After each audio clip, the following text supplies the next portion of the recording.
down, coming to the aid of a woman shoved to the ground by ICE, being sprayed in the face with chemical agents, pinned to the ground by 5 ICE agents constantly holding up his right hand, his gun taken away from him, and then a series of shots from point-blank range, killing the veteran's aide.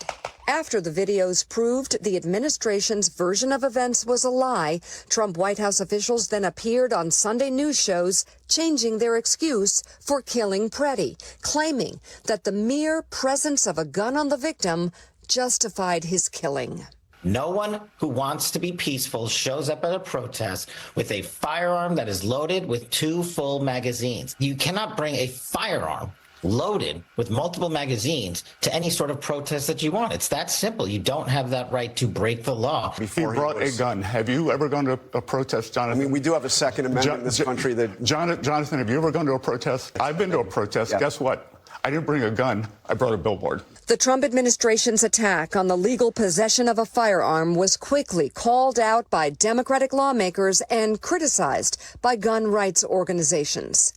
It comes as Attorney General Pam Bondi pushes Minnesota officials to share records on Medicaid and food stamp recipients, along with voter rolls, in what one state official calls, quote, apparent ransom to end the ICE occupation. The governor of Minnesota, Tim Walz, expressed resolve, demanded accountability, and urged peaceful protest. And we believe that Donald Trump needs to pull these 3,000 untrained agents out of Minnesota before they kill another person. And we're up here telling another story of a Minnesotan just trying to live their life without the interference. I ask you not to stand by idly. Speak out, share what you're seeing, and urge others to put politics aside. And a Trump-appointed federal judge ordered that federal officials must not destroy evidence connected to the killing. This as ICE operations are still being carried out across the country. As this growing and unprecedented clash between state and federal officials plays out, the words of Alex Preddy's final honors at the Minneapolis VA tragically match his own sacrifice all too well. Today we remember that freedom is not free. Yeah, sadly. Those words apply now to him. A guy who was shot in what many say is execution style for being a good Samaritan. You know, they started with a lie that he was a terrorist, a domestic terrorist. That lie quickly... saying he was brandishing a gun, brandishing coming at a them. gun. That quickly got knocked down. By the video. By the video. And so then they took a second step. You saw the Secretary of Treasury saying that basically it's... if you bring a gun to a demonstration, you're just asking for it. That's also what Kristi Noem said and the head of the FBI said. Of course, completely obliterating everything the NRA, Gun Owners of America, Trump supporters have been saying now for decades, as they, especially over the past 5 years, had no problem brandishing AR-15s as they walked around Capitol State houses. So I will say it is interesting, the criticism that he does get now from some. The Wall Street Journal wrote a very good editorial this morning outlining why this is such a dangerous moment for America and also why this is self-defeating for Republicans. But they did criticize him for being a good Samaritan, saying the mistake he made wasn't being a terrorist, it was being a good Samaritan, trying to pick a woman up. I would say other people are getting shoved to the ground and beaten and criticized for going out and listening to Democratic leaders saying, make sure you videotape everything. Yeah. And that's being viewed as incitement because Tim Walz said that, well, if people were not out videotaping these things, then the lies that Kristi Noem tells, the lies that that guy in the funny-looking jacket wears, the lies that they're all saying would become established fact. Yeah. So the mere fact that people are being criticized for actually videotaping reality is shows you that they want a complete dark cloud over all of this and a dark cover over all the horrible things, the un-American things that they are doing in the streets of Minneapolis. A few more developments this morning. In an exclusive interview with the Wall Street Journal, President Trump declined to say whether the federal officer who shot and killed Alex Preddy over the weekend had acted appropriately. The reporting reads in part, quote, pressed further, the president said, we're reviewing everything and will come out with a determination.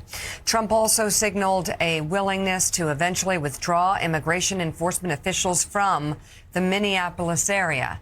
At some point, we believe they've done a phenomenal job, he said. Trump did not offer a time frame for when agents might depart.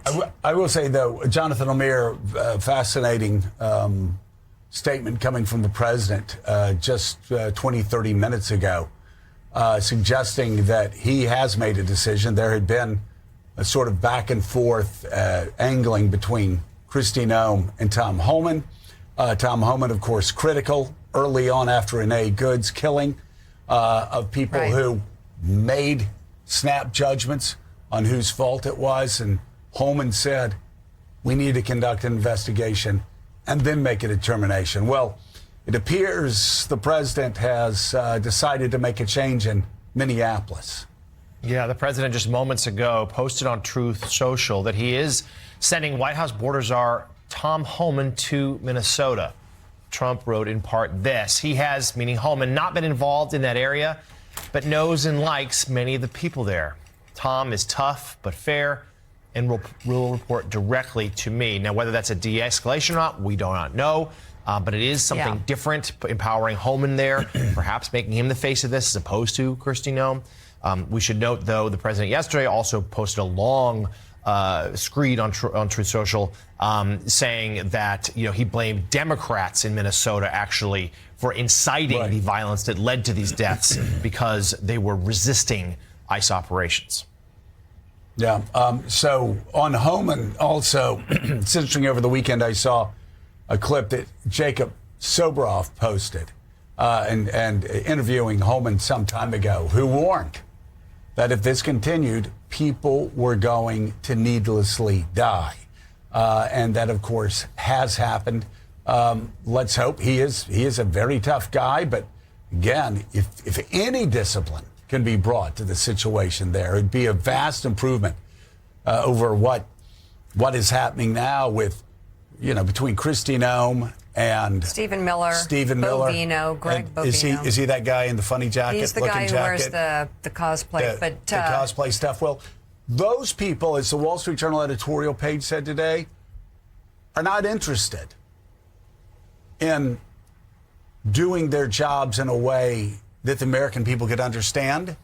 Their main goal is owning the libs. And as the Wall Street Journal editorial page says this morning, that is backfiring horrifically on Republicans. And if I may, they've opened up the administration just to more trouble. I mean, if they do have any recourse, the family of the victim here may find it to be defamation, to be calling him Kristi Noem. They are the ones who have been out there every day, publicly aggressively defending, I should say, the ICE operations and the ICE officers involved in not only the fatal shooting of Alex Preddy on Saturday, but we also know the fatal shooting of Renee Good earlier this month. Now, I should also point out that Homan is someone who is very well respected within the DHS. He is someone who has served at high levels and dealt with ICE for several years, even before President Trump took office. But he also has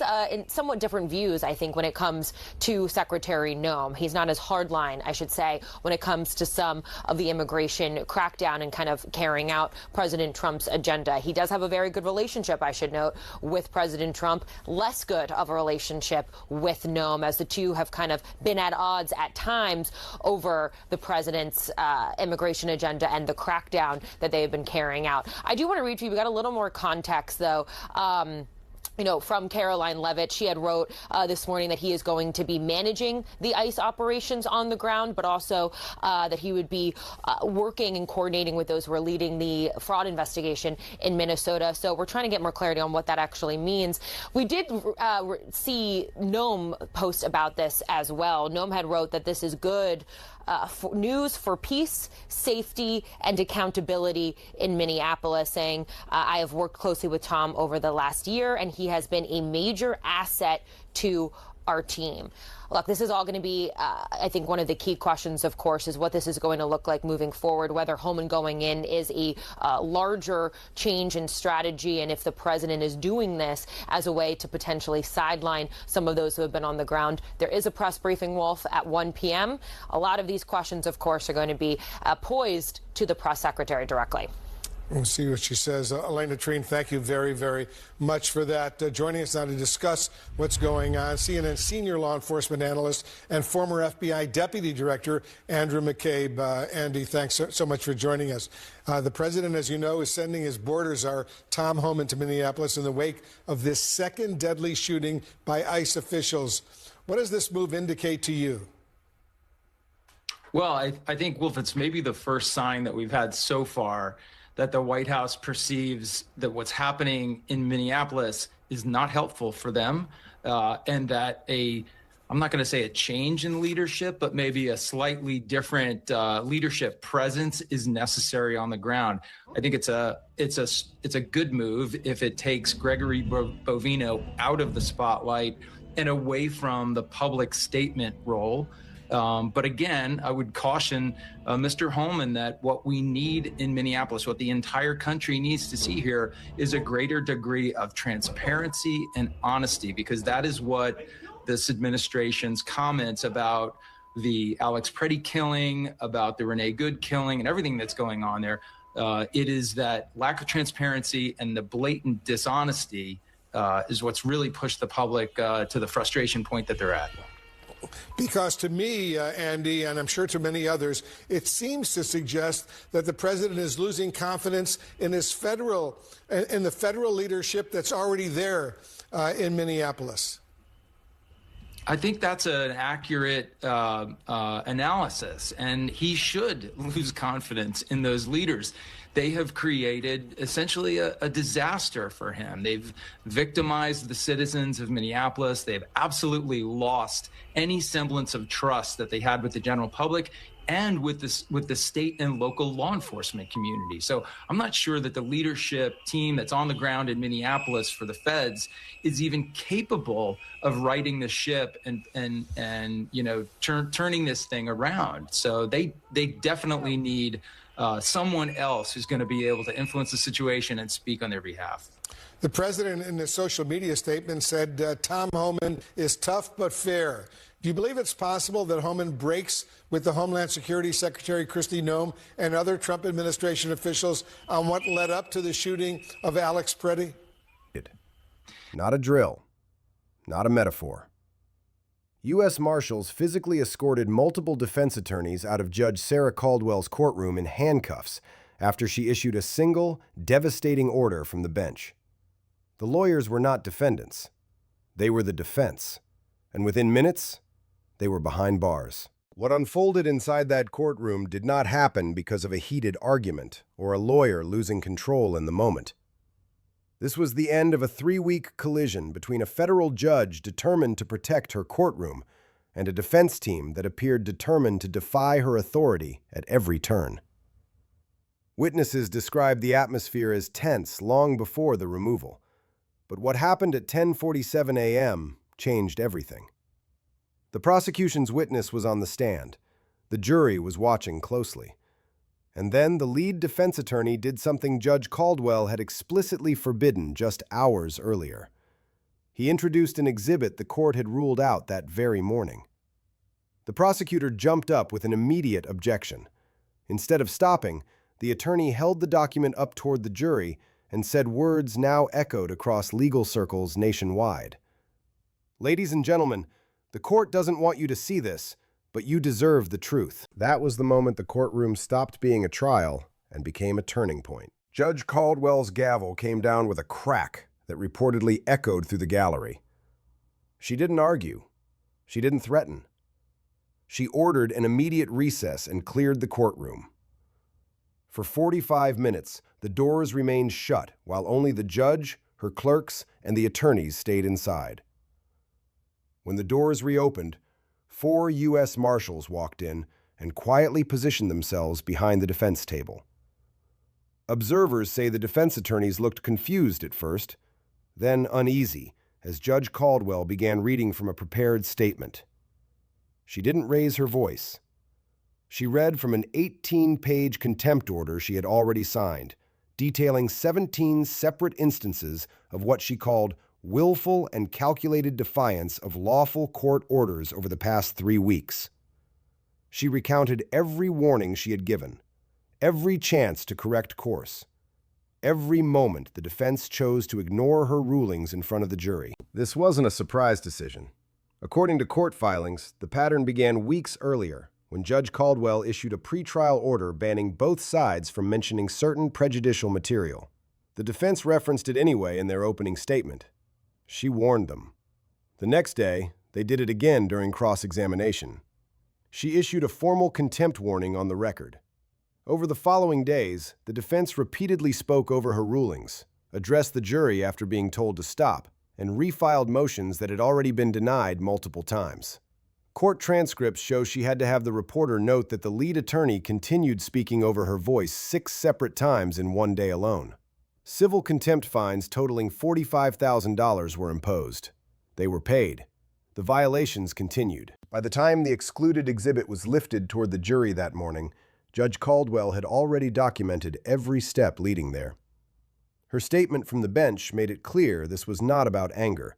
It was about preserving the integrity of the trial. Then came the words no one in that courtroom expected to hear. Counsel, you have left this court no choice. You are held in criminal contempt. Marshals, remove the defense. The clicking of handcuffs in a silent federal courtroom in front of a jury is something witnesses say they will never forget. The defense team was escorted out through the same doors they had entered as officers of the court. They were processed into the courthouse holding facility and remained there for hours before seeing a magistrate judge. What makes this moment so explosive is not just that attorneys were arrested mid-trial, but how methodically Judge Caldwell built the record leading to it. Legal analysts reviewing the filings say she anticipated this confrontation from the start. In an early pretrial conference, she stated clearly on the record that she would not allow her courtroom to become a circus and that anyone violating her orders would face consequences. Those words now read like a warning that went unheeded. Observers believe the defense strategy may have shifted after their motions to recuse her were denied, appearing to focus less on winning the case and more on creating appealable error by provoking the judge. But instead of reacting emotionally, Judge Caldwell documented everything with surgical precision. By the time the marshals stepped forward, the outcome had been weeks in the making. This was not a snap decision. It was the final move in a legal chess match that had been building day after day in plain sight of the jury.